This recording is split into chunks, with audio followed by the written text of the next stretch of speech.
अस्सलाम वालेकुम। कैसे हैं आप सब। आज हम बनाने लगे हैं चिकन कबाब। इसके लिए हमने एक पाव चिकन बॉईल करके उसके रेशे कर लिए हैं। आलू बॉईल करके उसे मैश कर लिया। 2 अदद दरमियाने साइज़ के आलू।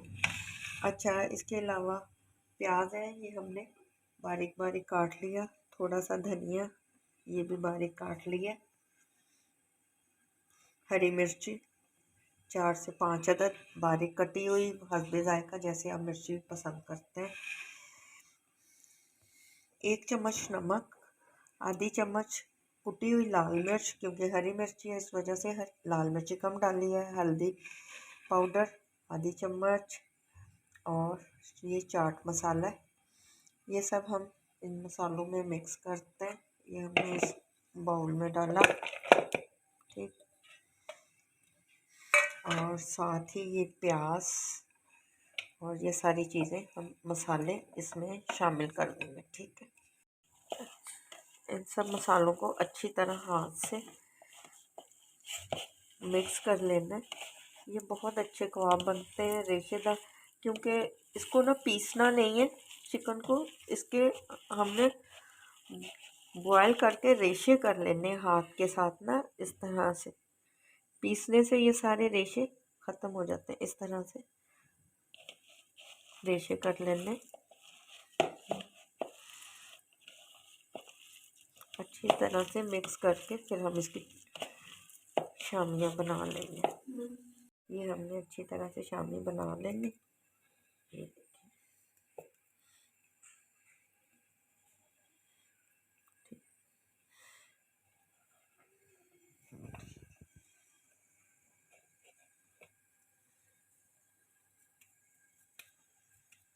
ये शामियाँ तैयार हो गई हैं। अब हम के साथ अंडे, एक अंडे को फेंट लेते हैं।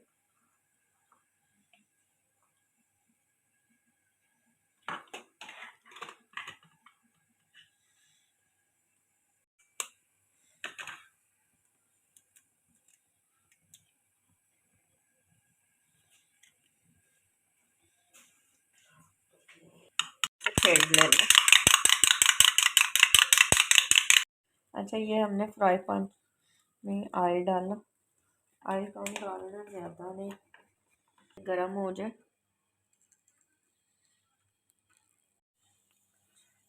इन शामियों पे ब्रेड का चूरा नहीं लगाया, सिर्फ अंडे में मैंने डिप करना। ये देखिए,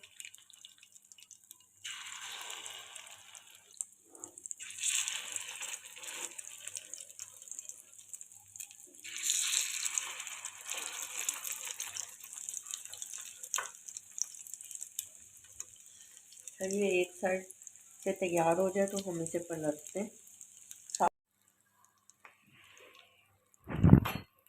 और हम इनको चेक करते हैं। ये साइड ठीक है, ये ब्राउन हो रहा है।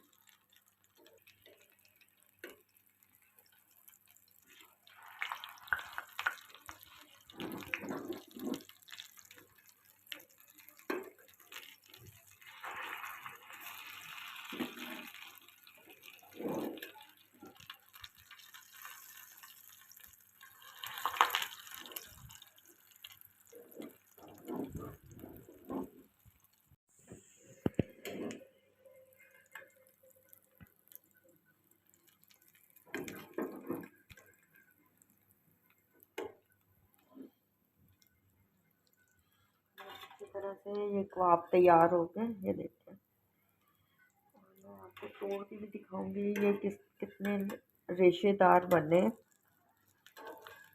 क्योंकि इस बार मसाले को पीसा नहीं है, ब्लेंडर में भी नहीं, वैसे मैं कुंडी में बनाती हूँ वो भी नहीं। इससे क्या है कि कबाब हमारे रेशे वाले बनते हैं। आप ज़रूर इसे ट्राई करें, बहुत इजी है और झटपट।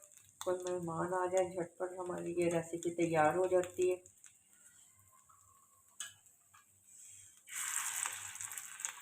साथ साथ निकालते हैं और दूसरे डालते हैं।